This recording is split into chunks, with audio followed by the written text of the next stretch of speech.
మీకు ఈ వీడియో నచ్చినట్లయితే వీడియో క్లిక్ చేసి ఛానల్ని సబ్స్క్రైబ్ చేసుకోండి. భూమి స్విమ్మింగ్ పూల్ దగ్గర నిల్చుకొని ఇక గగన్ వస్తున్నాడని గగన్ గురించి ఆలోచిస్తూ ఉంటుంది. అప్పుడే అక్కడికి నక్షత్ర వస్తుంది. ఏ భూమి, ఏంటి ఈ టైంలో ఎక్కడేం చేస్తున్నావు అని ఏదో టెన్షన్ పడుతున్నట్టున్నావే అని అడుగుతూ ఉంటుంది.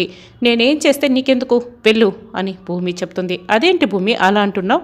ఎవరైనా టెన్షన్లో ఉంటే ఎందుకు టెన్షన్ పడుతున్నారు అని తెలుసుకోవాలని క్యూరియాసిటీ పెరిగిపోతుంది కదా.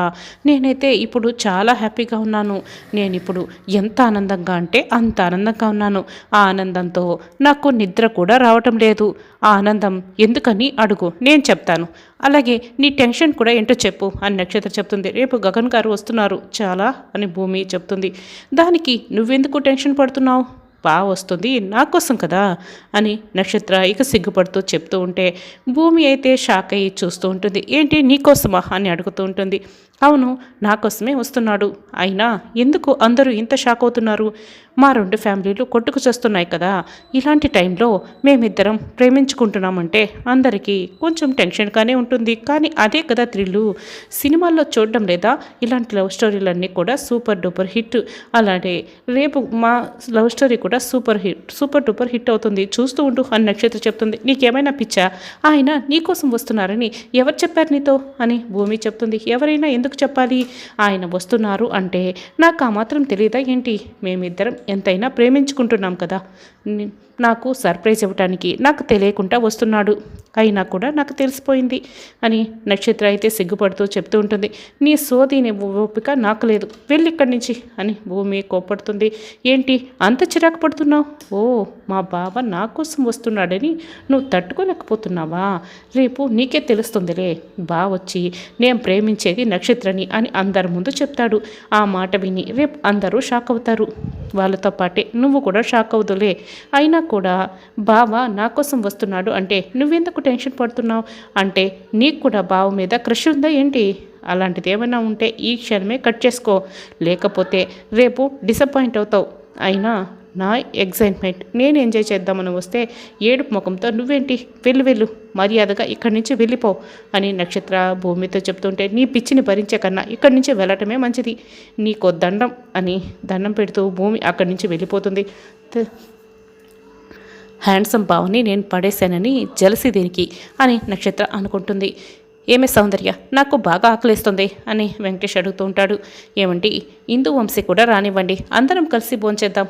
మనమే ముందు తినేస్తే వాళ్ళు ఫీల్ అవుతారు కదా అని సౌందర్య అంటుంది. అప్పుడే ఇంకా ఇందు వంశీ ఇద్దరు ఇంటికి వస్తారు. రే రారా నా కొడక, నువ్వు నాకు అన్నాన్ని పెట్టే దేవుడివిరా, నాకు చాలా ఆకలిగా ఉందిరా అని వెంకటేష్ అడుగుతూ ఉంటాడు. మేము ఆల్రెడీ రెస్టారెంట్లో తినేసి వస్తున్నాం అని వంశీ అంటాడు. ఇక వెంకటేష్ అయితే కోపంగా సౌందర్య వైపు చూస్తూ ఉంటాడు. అన్నట్లు సినిమా ఎలా ఉంది అని సౌందర్య అడుగుతూ ఉంటుంది. బోర్ అత్తయ్య, ఏం బాగోలేదు అని ఇందు అంటుంది. మంచి సినిమాకి తీసుకెళ్ళాలి కదా, ఈయనలాగే నువ్వు తయారావు. అమ్మ ఇందు, నువ్వు రేపు తయారవు, నేను నిన్ను మంచి సినిమాకి తీసుకెళ్తాను. మీ అత్తయ్యకి ఫోన్ చేసి మేము బాగా చూసుకుంటున్నాము, ఇప్పుడే సినిమా నుంచి ఇంటికి వచ్చాను అని ఫోన్ చేసి చెప్పమ్మా చెప్పు అని సౌందర్య అంటుంది. అది కాదు అత్తయ్య, ఆవిడ నిద్రపోతుంటారు కదా అని ఇందు చెప్తుంది. ఏం కాదు, ఒకసారి ఫోన్ చేసి చెప్పు అని సౌందర్య అంటుంది. చెయ్యి అని వంశీ కూడా అంటాడు. ఇందు దగ్గర నుంచి ఫోన్ కాల్ వస్తూ ఉంటే నిద్రపోతున్న అపూర్వ కాల్ కట్ చేస్తుంది. కాల్ తీయటం లేదు అని ఇందు అంటుంది. మళ్ళీ చెయ్యి అని సౌందర్య అంటుంది. ఏ హిందూ, ఏంటే ఈ టైంలో ఎందుకు కాల్ చేసావు అని అడుగుతుంటే నన్ను వీళ్ళు బాగా చూసుకుంటున్నారు, మేము ఇప్పుడే సినిమా నుంచి వచ్చాము, ఈ మాటలు అత్తయ్య చెప్పమంటే నీకు ఫోన్ చేసి చెప్తున్నాను అత్తయ్య అని ఇందు చెప్తుంది. అవునా, ఒకసారి మీ అత్తయ్యకి ఫోన్ ఇవ్వు అని. నీ బుర్రకి ఏమైనా బూజు పట్టిందా? కోడల్ని బాగా చూసుకుంటే నీకేమైనా ఆస్కారం వడ్డిస్తారా? అయినా నువ్వు ఒక్కదానివే కోడల్ని బాగా చూసుకుంటూ బిల్డప్ కొడుతున్నావే. లోకంలో అందరూ అత్తలు కోడల్ని బాగానే చూసుకుంటారు. ఇలా అర్ధరాత్రి ఇంకోసారి ఫోన్ చేసావే అనుకో, నేనేం చేస్తానో నాకే తెలియదు, రేపు ఉదయం కూడా చేయకు అని అపూర్వ ఇక బాగా తిట్టేసి ఫోన్ కట్ చేస్తుంది. ఏమంటే నేనేం మాట్లాడుతున్నా అక్కడ అస్సలు వినకుండా ఆవిడ తిట్టేసి ఫోన్ పెట్టేశారండి అని సౌందర్య అంటుంది. ఇలా అర్ధరాత్రి ఫోన్ చేస్తే తిట్టక ఇంకేం చేస్తారే? రేపు ఉదయం కట్న కానుకలు గురించి మాట్లాడుకుందాంలే, నాకు ముందు అన్నం పెట్టవే సౌందర్య, నాకు చాలా ఆకలిగా ఉంది అని వెంకటేష్ అంటూ ఉంటాడు. ఇక తెల్లవారుతుంది. శారద దేవుడి దగ్గర దీపం పెడుతూ ఉంటుంది. స్వామి, భూమి ఈ ఊర్లో అడుగుపెట్టగానే మా ఇంట్లో అడుగుపెట్టేలా చేసావు. భూమి మా మనిషి కాబట్టి మొట్టమొదట మా ఇంట్లోనే అడుగుపెట్టేలా చేశావు. అందుకే భూమిని శాశ్వతంగా మా ఇంటికి తెచ్చుకోవడానికి మేము బయలుదేరి వెళ్తున్నాము. ఏ అడ్డంకులు రాకుండా భూమిని మా వెంట వచ్చేలా నువ్వే చేయి తండ్రి అని శారద ఇక అడుగుతూ ఉంటుంది. ఇక హారతి ఇచ్చి గగన్కి పూర్ణికి బొట్టు పెడుతుంది. రే గగన్ తీసుకోరా అని నెక్లెస్ బాక్స్ని గగన్ చేతికి ఇస్తూ ఉంటుంది. ఇప్పుడు ఎందుకమ్మా ఇవన్నీ అని గగన్ అడుగుతూ ఉంటాడు. రే గగన్, ఇది నా కోడల కోసమని మొట్టమొదటిసారి తయారు చేసిన నగ. ఈ నగని నువ్వు భూమికి ఇవ్వాలని తీసుకువెళ్ళావు. నువ్వు ఏ ముహూర్తంలో భూమికి ఈ నగను తీసుకెళ్ళావో భూమికి ఇవ్వాలని తీసుకెళ్ళావో భూమి ఇంటి కొడలుగా అడుగు పెట్టబోతుంది. ఇప్పుడు మనం భూమి కోసం వెళ్తున్నాం కదా, ఈ నగని నువ్వు భూమి మెడలో వెయ్యాలి. భూమి మెడలో 3 ముళ్ళు వేస్తూ తాళి అయితే ఎలా కడతావో అలాగే భూమి మెడలో ఈ నెక్లెస్ని వెయ్యాలి గగన్. అప్పుడు ఈ నెక్లెస్ భూమి మెడలో నువ్వు వేసావే అనుకో, నిజంగానే తాళి కట్టినట్లే, మీ పెళ్ళి కూడా అయిపోయినట్లే అని శారద అంటుంది. అందుకే ఈ నగ తీసుకెళ్ళి భూమి మెడలో వేయి, పెళ్ళి అయిపోయిందని చెప్పి మన ఇంటికి తీసుకొచ్చేద్దాం అని శారద చెప్తుంది. అబ్బా ఏం చెప్పావమ్మా, ఎంత కాన్ఫిడెంట్గా చెప్తున్నావు. అసలు ఆ ఇంటికి వెళ్తే ఏం గొడవ జరుగుతుందోనని టెన్షన్తో చచ్చిపోతుంటే నువ్వు భలే మాట్లాడుతున్నావే అని పూర్ణి చెప్తూ ఉంటే, అసలు ఆ శరత్చంద్ర పంపిస్తాడో లేదో అని పూర్ణి అడుగుతుంటుంది. ఎందుకు పంపించడు ఆ శరత్చంద్రకి భూమి ఏమన్నా కన్న కూతురా? కాదు కదా, కన్న కూతురు కాదు కాబట్టి ఆయన ఇవ్వడు, మనం తెచ్చుకోలేం అనుకోవచ్చు. కన్న కూతురు కాదు కాబట్టి భూమిని మనం తెచ్చేసుకుంటాం, ఎందుకంటే భూమి మనది కదా. ఏమంటావు గగన్ అని శారద అడుగుతూ ఉంటే, అవునమ్మా నువ్వు చెప్పింది కరెక్టే, సరిగ్గా 10 గంటలకి నేను భూమిని తెచ్చేసుకుంటాను. 10 గంటలకి నేను భూమిని తెచ్చేసుకుంటాను. మీ ఇంటికి వస్తానని చెప్పాను. 1 నిమిషం లేట్ అయినా కూడా నేను భయపడి రాలేదని వాళ్ళు అనుకోవచ్చు. ఆ చిన్న అవకాశం కూడా వాళ్ళకి ఇవ్వకూడదమ్మా. కాబట్టి మనం ఇప్పుడు బయలుదేరి వెళ్ళాలి, లేకుంటే ఆలస్యం అయిపోతుంది. పదమ్మ బయలుదేరదాం అని గగన్ చెప్తూ ఉంటే, అలాగే పద అని శారద పూర్ణి కూడా బయలుదేరుతూ ఉంటారు.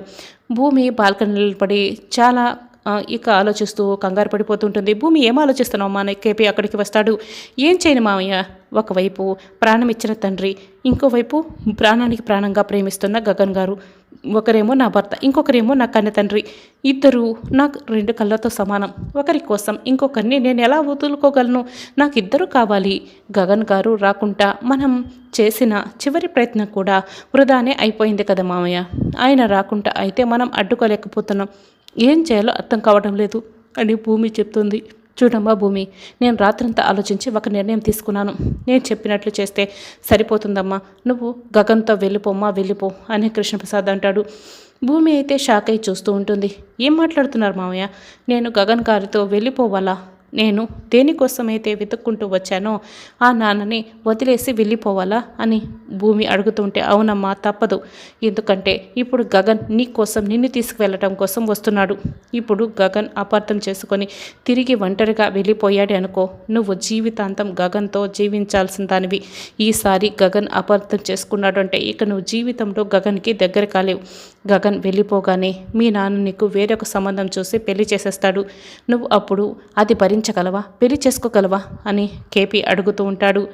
నేను ఆ ఊహను కూడా భరించలేకపోతున్నాను అని భూమి ఇక ఏడుస్తూ ఉంటుంది. అందుకే గగన్తో వెళ్ళిపోమని చెప్తున్నాను అని కేపీ అంటాడు. మరి నాన్న అని భూమి అడుగుతూ ఉంటుంది. అటు నాన్న కావాలి, ఇటు గగన్ కావాలని నువ్వు ప్రయత్నం చేశావు కదమ్మా, కానీ అది కుదరకపోతే నువ్వు గగన్తో వెళ్ళిపోవడమే మంచిది. భూమి, ఇదే సరైన నిర్ణయం అమ్మా, ఇంకేం ఆలోచించకు అని కేపీ అంటాడు.